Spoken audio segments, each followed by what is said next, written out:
Welcome back to Make Veterans Great Again. Today I have Erica Hildreth, the current United States of America, Mrs. Kentucky. Welcome to the show. Well, hi. Thank you for having me. I'm excited to be here. Well, I'm excited to have you here. I'm so grateful to have this opportunity to talk with Mrs. Kentucky. So it's an Is that a honor. first?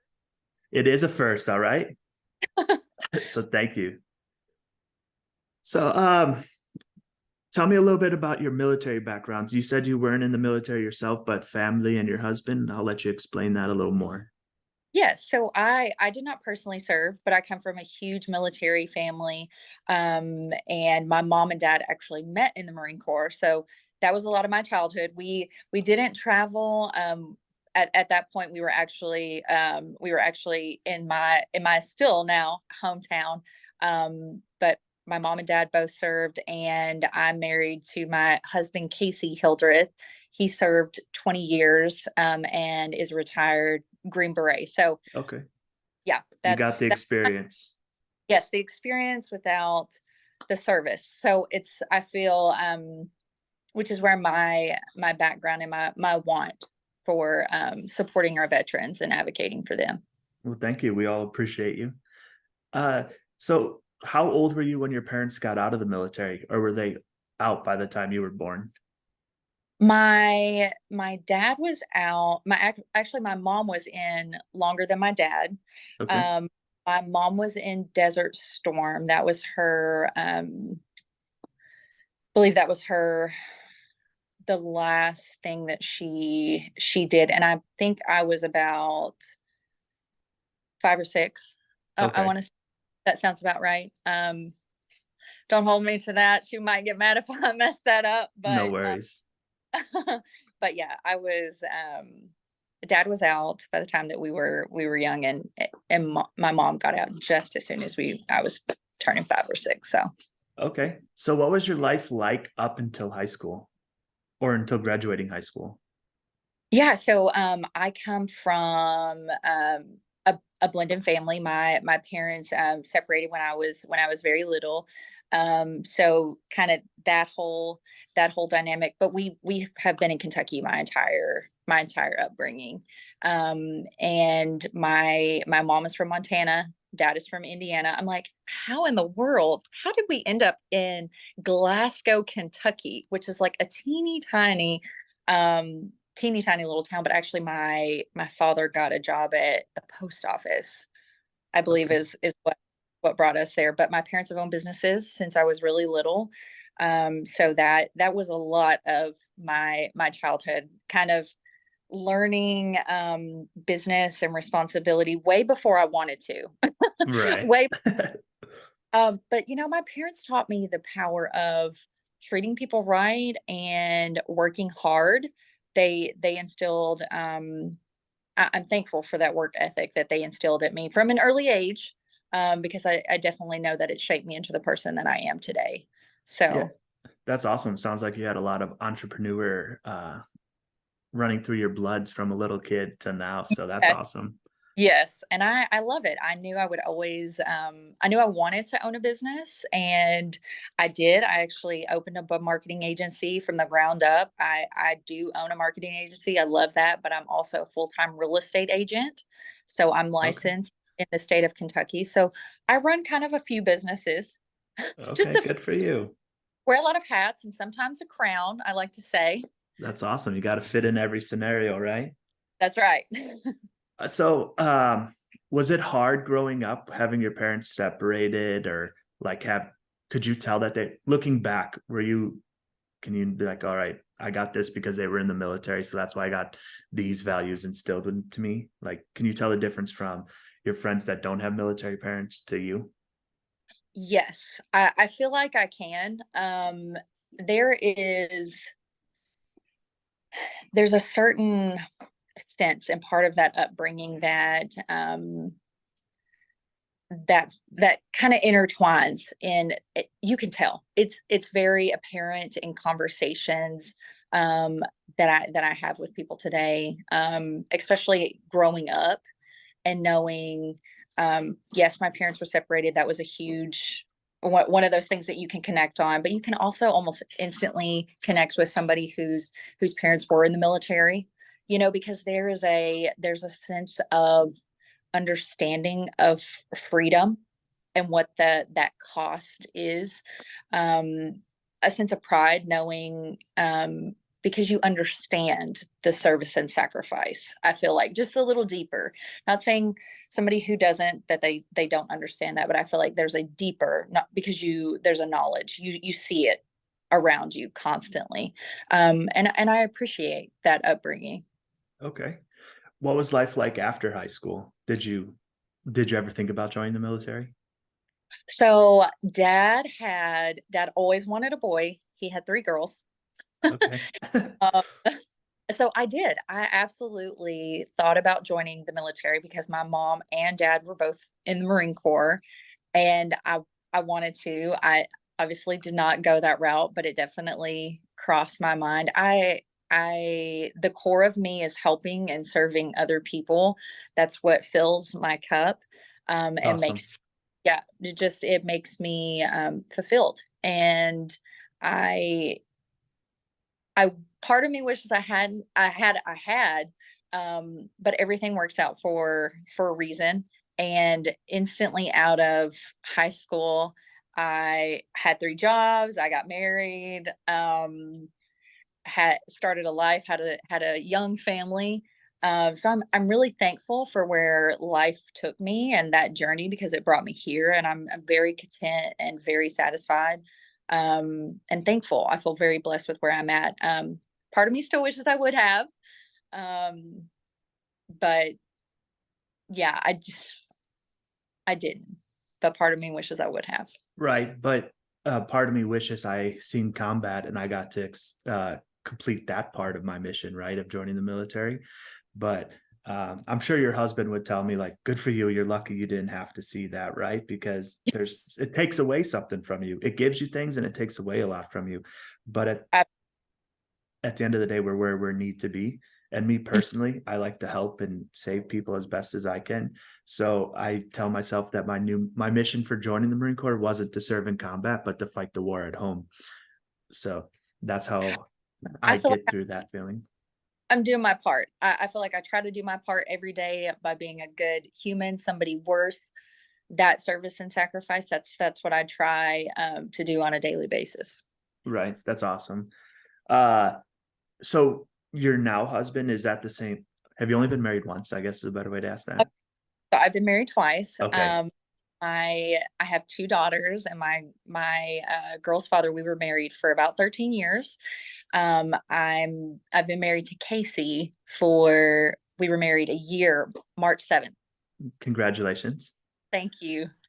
Was the first man in the military or just like a high school sweetheart? High school sweetheart for sure. Okay. So he was not in the military, never served. But Casey, he was in 20 years and I believe 12 deployments total. Oh, wow. Yeah. So Did you, quite combat. right? Did you meet him when he was in or after he was out? So he had just retired. Okay. Just retired. I think he had been retired for 8 months to a year or so when I met him. Before you Um, swooped in and trapped him. before I swooped in and trapped. So he's my Mississippi man, and I'm a Kentucky girl through and through. And I swooped him in, and he's in Kentucky now, and calls it home. So thank goodness, because That's awesome. we have our own blended family. We have five kids together. We are Oh, literally the wow. bunch. Yeah. So I'm on my second marriage as well. And my Okay. wife has two kids from her previous marriage. And then we have two kids together. My wife started over her 15-year-old turn, or our daughter turns 15 tomorrow, and our youngest is 3 months. So Oh my wow. wife literally started all over. So I told Casey, we already have five, mind you. Five's a lot. And I'm like, I think we need another one. Do you think we need a baby? Do you think we should have our, because we don't have one together, but six is a lot, right? I But mean, it's an even six, number.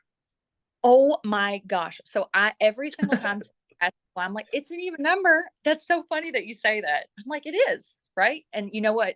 His response, I've got the response, well, so is 12. And I'm like, yeah, but we don't need 12. Six is a little more doable. Right. I heard Jordan Peterson, he was talking, giving a speech somewhere, and he's like, if you already have three kids, have a fourth one, you already fucked, in a lack of better words, he said. And then what did he say? He said that what you don't realize is the kids start to have their own leader and that, and they start to take care of each other. So it's Mm, not like you're taking care of all six kids, each sure. kid's doing their Yeah. role. But to start all Our over and not getting your sleep, best friends. There we have two 14-year-olds, two 7-year-olds, and an 11. So that's cool though. yeah, That's cool. And they yeah. get along. They get along so great. They actually get along better together than apart, which is really weird. But because they're keeping each other busy, they have, two 14 like teenage girls. Yeah. Whew. And then the 7-year-olds, they will probably end up in a jail cell together. Because they're just that they feed off of each other. Emmett and Nora, lo- I love their dynamic. Each one has their own thing going on. It's pretty incredible. That's awesome. Have you faced any challenges with being a blended family, as in like having to, I don't mean this as harsh as it may come across, but having to deal with the other parent? Oh, absolutely. Of course. Like each situation poses its own challenges, but I feel like we have found the best way possible for us to, maneuver those as we can. He usually takes care of, those conversations with his ex and their kids. I offer my opinion and support always, but opinion when solicited. And I I'm thankful that my ex and I, we have a great co-parenting relationship. Everybody gets along for the most part, but there's history there, so that poses, its own layer. Right. Um, but I feel really grateful because I didn't necessarily have that situation growing up, but I think that's why we Okay. are much better at it, is because I've seen worst case scenario and made it through the trenches, and here we are. I have a chance to make sure my kids don't have to go through the same thing that I went through. That's awesome. Was it always smooth, or in the beginning of the co-parenting, was it butting heads and hard? Of course, like it gets easier as you go because it's like it's a hamster wheel. You get used to the thing, you get used to the conversations. Um Emotions, right? They fly from time to time. It just depends on the situation, really. But for the most part, it's pretty even keel. Okay. It's pretty copacetic for the most part. So it's like if one of those like fly from time to time, it's like, okay, I can handle that, right? Right. Because So I'm the how, go ahead. no, I was just saying the same thing over again. It's fine. Okay. So how do you feel like something had to change in you, other than like getting to know the new dynamic of the relationship, right? But like for parents that are co-parenting, like did something have to switch for you to be like, wow, dude, we really need to just put the best interests of our kids in the forefront instead of us? That is absolutely the conversation that he and I had initially before there was any other factors that could be a part of that dynamic. We had an understanding initially that we wanted more for our girls than what I experienced, that what we see normally. Um, I have to bite my tongue a lot. So does he. And that's not always easy to do. But when you look at the bigger picture and you look at the importance of our children and their livelihood, their sanity, Right. that that foresees anything and everything. I can, eat crow all day long. It's totally fine. When it comes to my kids, there's nothing I wouldn't do for them. So when you have to kind of take a step back and you have to be willing to bend the knee from time to time. Um, but you're a parent. Like when it comes to your kids, everything's out the everything's out the window and everything's on the table because it's like there's nothing we as parents and trying to be good parents, making a conscious effort is so important. It really is. They are our future. And what we do today is really going to affect that. Right. And it's so crazy how much what we do today affects our kids tomorrow. Right. And like how much they really watch and observe and know what you're going through. So I'm in a co parenting situation as well. And it was very hard for the first 4 years of it, or like the past 4 years of it. Thankfully, the last 6 months to a year, everything's starting to turn around. We're doing family ish events. It could be better, but it Yeah. definitely could be worse. So I'm grateful for where we're at now, but that like whole bending the knee and like having to suck up your ego and pride time to time, that gets hard. But It absolutely gets hard, but let me tell. So yesterday, my little girl joined the little girl. She's 14. My young lady joined the golf. It's so crazy. She joined the golf team. First time in a long time that she's like actually done anything. So we basically have our own cheering section with everybody there who's to support her. But the fact that we weren't sitting in the same aisle, but we were within reaching distance of our co-parent, I guess. Just to be able to be there to support her and her know where her family was, her know, because that none of that was their fault. You know what I mean? So right, to know they're supporting her and that's the only thing that we really worried about or considered, that was, I walked away with that feeling, yes, of course, awkward moments, right. undertone, but to know that we could do that and we could gift that to our child, I know it means a lot to her, so that it means a lot to me to be able Yeah, to do. I get that because I could see it on the kids' faces when mom and dad are together. Like they're doing things as a family, as like a normal traditional family in a sense. I Yeah, could see the excitement and the happiness that it brings. So yeah, like whether I'm irritated at the situation or what, I have to. I'm learning. I'm not the best at it. I'll be straightforward. Like it's a hard process, but do it. I am actively I am actively working on it, and I'm aware of how it affects them as well as me. So like I got to get out of my mindset and Mhm. focus more on them and worry about them, because at the end of the day they still have the life to live. I mean, I still have my life to live, right? But what I'm doing is affecting them and how they're going to be at my age, and Yep. I want to set them up for as best success as possible. I understand that wholeheartedly. Absolutely. Yeah, well, thank you for sharing that. So when you got out of high school, yeah, you got married, had kids, but did you go to college? Were you a stay-at-home mom? What was your role? Oh, you were working. Yeah, so I had 2 or 3 jobs at any given time. I was not afforded the opportunity to go to college. And that used to hold me back quite a bit. That used to be one of those things that I struggled with, just knowing that I didn't have that piece of paper hanging on the wall. And I know it means more than that, but um the fact that I didn't have that used to be a mental struggle, but I realize now looking back, it was just my path. I knew how to work and I knew how Right, to make connections and take care of people and build relationships and understand that that is such a foundational building block to, you know, on your journey. And that led me to some pretty incredible jobs, opportunities. And by the time that my class would have been graduating from college, I was already making, you know, triple what, it was pretty incredible to be able to, and it was just because I worked hard. I the power of people, I took care of people really well. I love people. I like helping people. And each job I thought was I was like, oh, this is it. I've always accepted ownership in anything that I've done. And I feel like that contributed to my success.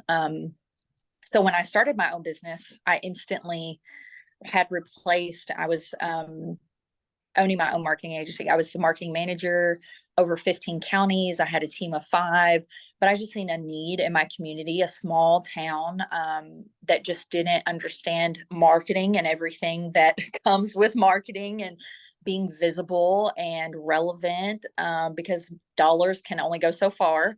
So I really found a way to help people and enjoy what I did every single day and still do. Um, and that led me to real estate, and I'm still helping people find homes and their place of peace.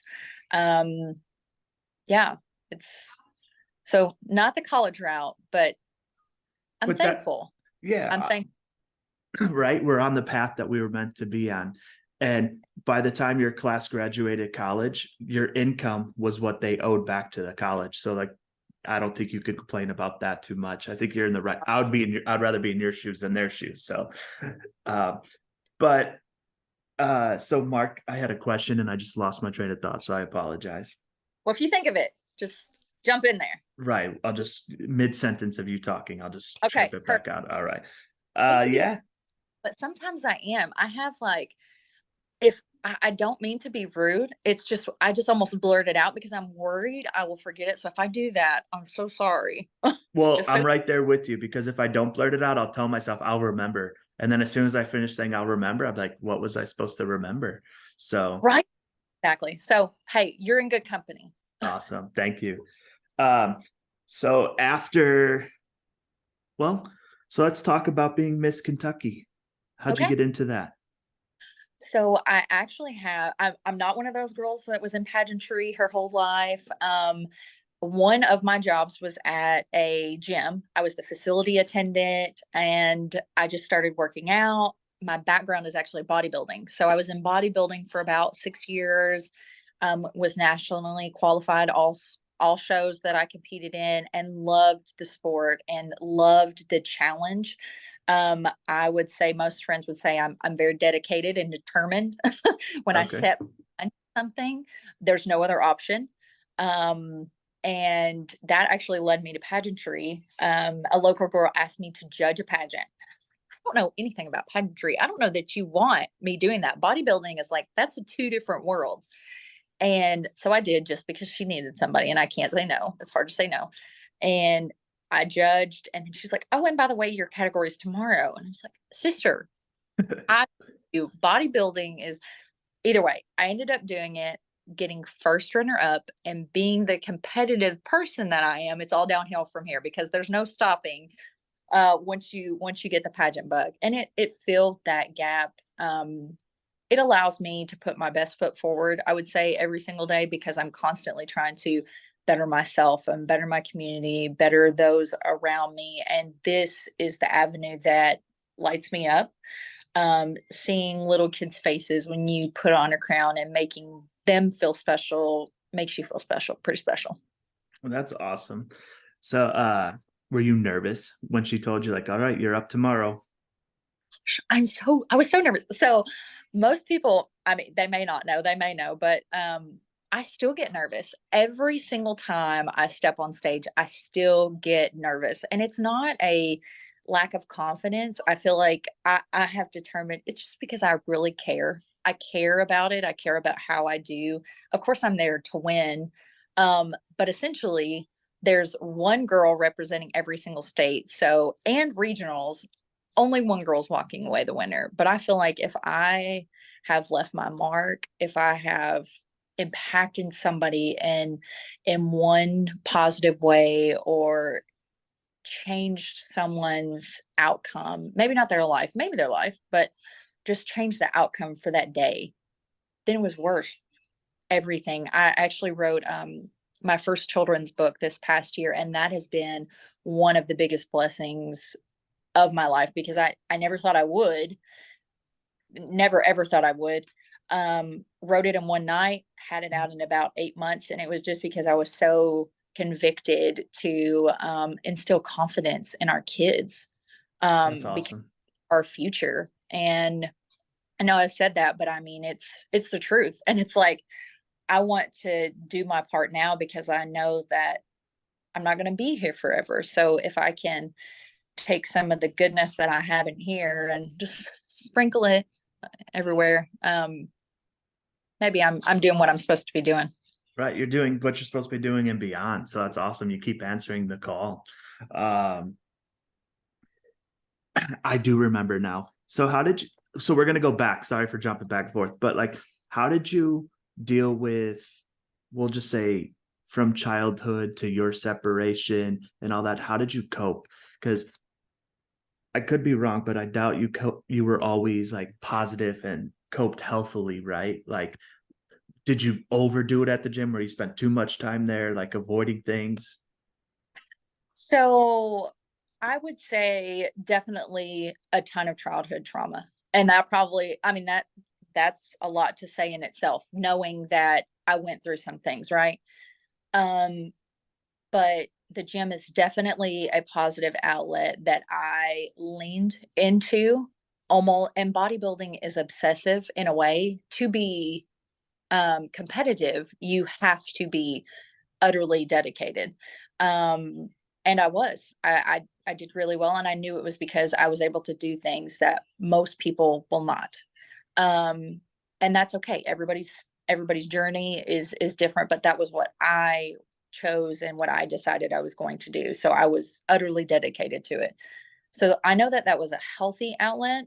It definitely probably kept me from dealing with some things. I have had therapists on and off throughout my years, just having somebody to talk to, having that outlet, somebody to listen. And, there used to be such a stigma, and maybe there still is, who knows, like around having a therapist.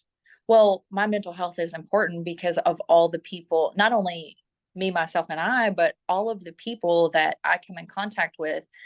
I hope that they're getting the best version of myself. Are they?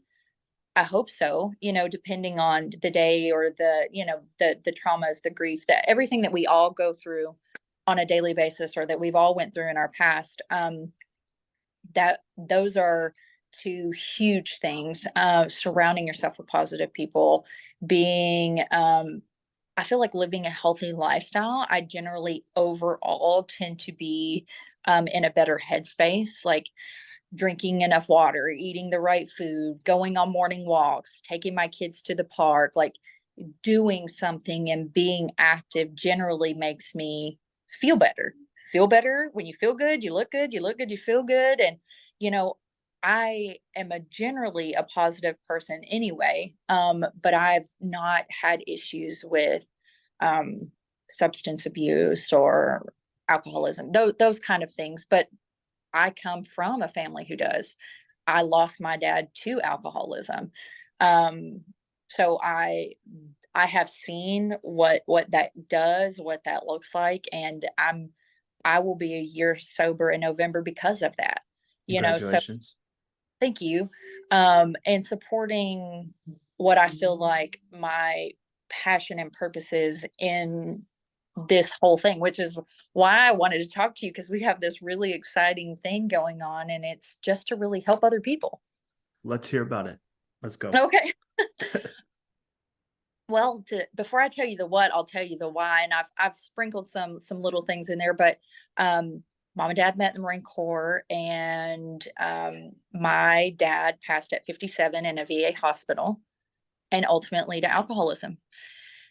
A few other factors in there, but that is what took his life. And at the time, I wasn't brave enough to have hard conversations. I've always been a daddy's girl, will always be a daddy's girl, love seeing my girls being daddies. But I thought I was being a good daughter, but I realized I was more enabling than anything, so I wasn't brave enough to have those conversations. So after losing dad, which is the hardest thing that has ever happened to me, that the grief that comes with that, there's it's something that happens to you that you can empathize with, but until you experience it, it's truly hard to understand on that level. But after our family going through that and supporting and trying to, the last 8 months of his life was really hard on me um, to watch him have to go through that and know that there was no coming back from that. And that's what it was. I wanted my second chance to be able to equip and give another little girl the confidence, give her the resources, give her the words, the support to have those conversations so she could be celebrating birthdays with her dad. And that was the only reason why I started doing it. Like my husband and I, we started an organization. And from that, I was like, if I can just help one person, one little girl, just one little girl, it's all worth it, you know? And I'm sorry, I don't, um, If you just want to one go person. there, you can go there. Yeah. It's not always hard to talk about. Sometimes it's hard to talk about, but it's definitely my passion and my purpose now. I truly feel like is to advocate for those who may not do it for themselves for whatever reason, and raise awareness to the very real battles that are still happening for those who are not fighting a physical war, right? Right. Um, so I decided I was going to do something about it. I decided that from this story of heartbreak, I wanted to bring somebody hope, heartbreak to hope, you know. And my husband and I, we started an organization. He has very similar values, and we're very aligned in that way. He supporting veterans and those who have served and continue to sacrifice. We started our organization and hosted the inaugural Resilience Ruck last year. It was a 12K signifying the 12 steps of recovery. Kind of a 2-part 1-day event. So and this year it's November 4th. It's the first Saturday of every November from here till I'm not here. All right.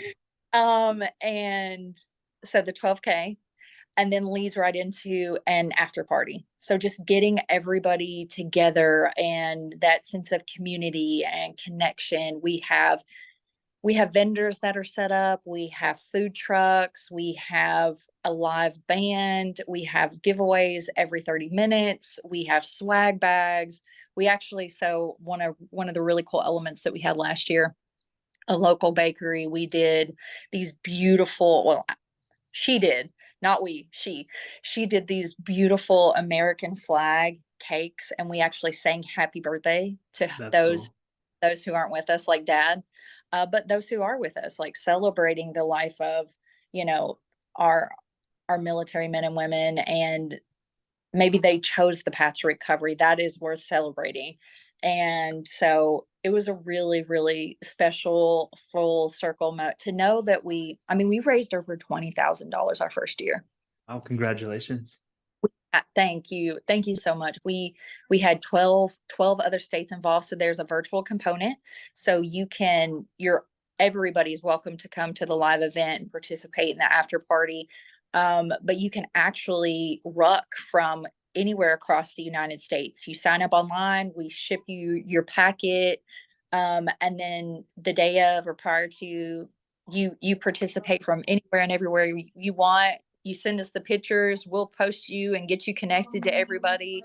It's a great way. It was really incredible to see, just to see the connection that was made that day, just the camaraderie of something that I feel like our military men and women will understand better than anybody, is that connection, because you're putting your life in somebody else's hands essentially, and having that trust, that bond is like nothing I've ever experienced, but I have witnessed. So to see them coming together and sharing stories, and building new relationships and connections that they didn't know, and providing resources. So unfortunately, the VA is what I would consider somewhat of a broken system. And but there are resources out there, and having these conversations, I feel like every single conversation helps with raising awareness and advocating, and talking about what is out there and what is available. Our beneficiary last year was Veterans Club Inc. They're out of Louisville, Kentucky, so just up the road from me, about an hour and 45 minutes or so. They hosted 213 events last year. Oh, wow. Oh, I'm on one of those. Sorry, give me 2 seconds. All good. those motion lights. Okay, here we go. We're Okay. hey, we're on the road. Here we go. So apparently if you sit too long and you don't move, so maybe I need to get more animated. Right. Um, anyway, so they 213 events, they have an equine program. It was pretty incredible to know that this money was going directly to programs and resources that are helping veterans on a daily basis.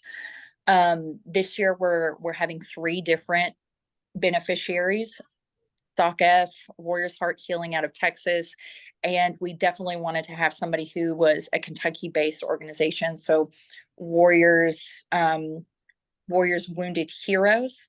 I hope I didn't mess that up. Warriors, it's a mouthful. They are local. And so we're able to, our hope is to continue to grow and build relationships and to still provide those resources, but to expand and broaden that support as much as possible. Yeah, that's awesome. I'm gonna have to check that out more for sure.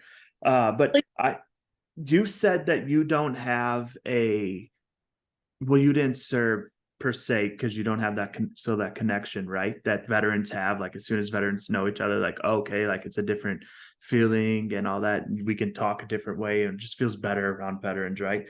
But you said something at the very beginning, and I was going to say this then, but you almost have that connection, but in your own niche, and yours is a military child.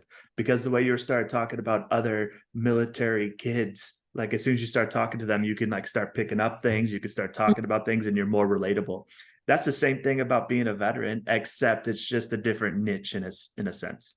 That's a really good point, and thank you for pointing that out because you're absolutely right. I don't know. I haven't thought about it or considered it that way. So thank you. Yeah, no problem. And I also have another question: nature versus nurture, right? Because you said you got to see how not to co-parent. You got to see what drinking and other substances may do to somebody.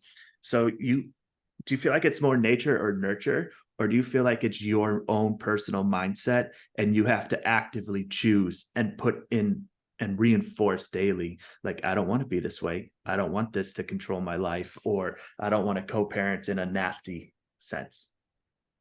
Absolutely the latter.